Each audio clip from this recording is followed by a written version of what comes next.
Welcome back to On the L, where strategy meets accountability and leaders learn what it truly takes to elevate. May is Mental Health Awareness Month. But let's be honest,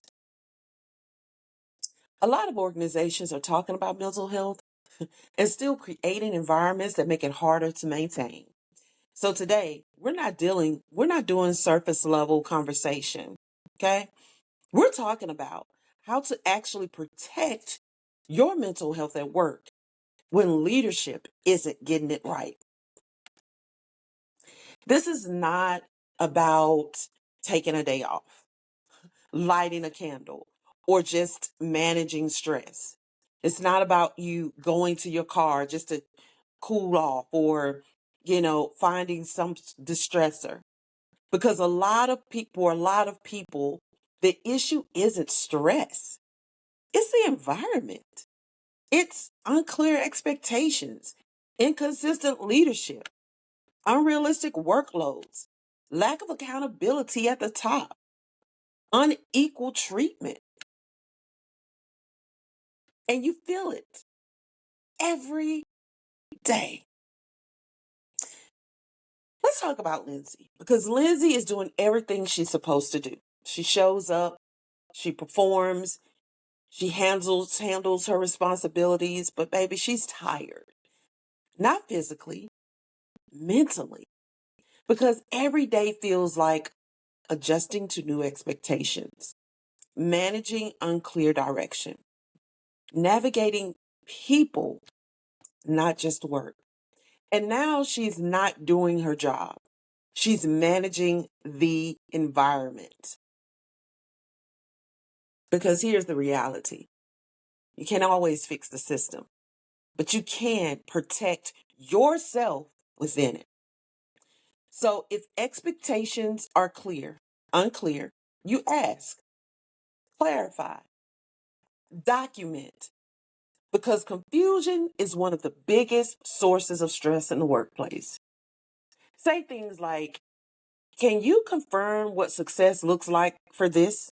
That's not being difficult. That's protecting your clarity. You want to stop overcompensating. This is where high performance, hello, that's me, get hurt. You start doing more to prove yourself, to cover gaps, to keep things moving, to keep the peace, to show that you belong in where you are. But over time, that becomes your baseline. And now you're carrying more than your role requires. You can work with excellence without carrying everything. And number 3, set boundaries without announcing them. You don't have to make a speech, but you do have to decide when your workday ends, what you will and won't take on, and how you respond to last minute chaos. Boundaries are not about control. They are about consistency.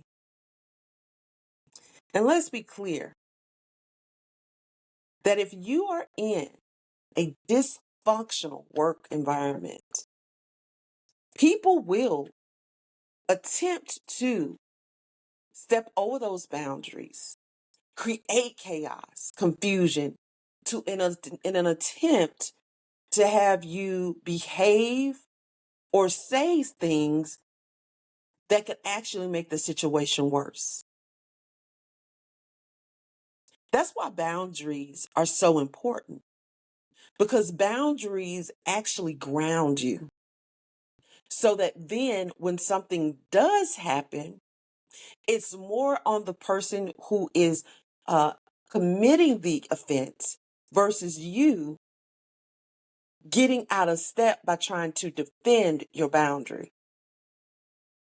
We'll get deep into that in the elevation lab, honey.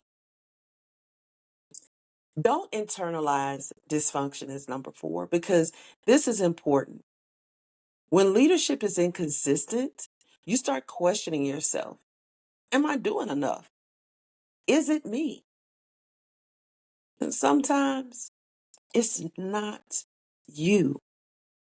You can reflect and improve, but don't carry what belongs to a broken system. And number 5, you want to create stability for yourself, right?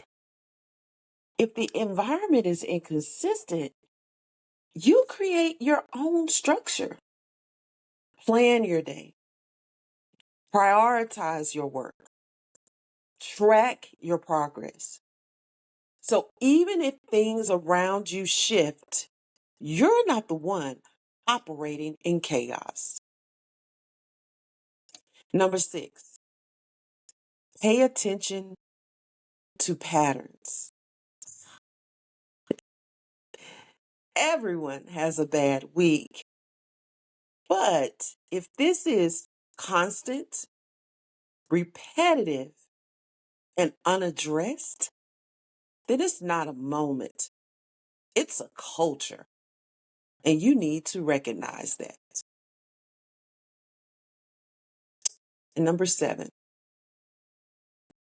know when it's time to move on. This is the part people avoid. But let's keep it 100, okay? Some environments will never change.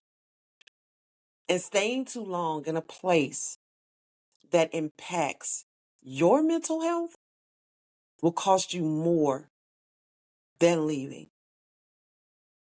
Friends, I'm telling you, that's not failure. That's awareness. Now, if you're listening to this as a leader, this is your responsibility, because people shouldn't have to protect themselves from the environment you're creating. So here's what I want you to think about. If you're Lindsay, what do you need to stop carrying? And if you're leading Lindsay, what are you allowing that's creating unnecessary stress? If this episode added value, share it with another leader in your network.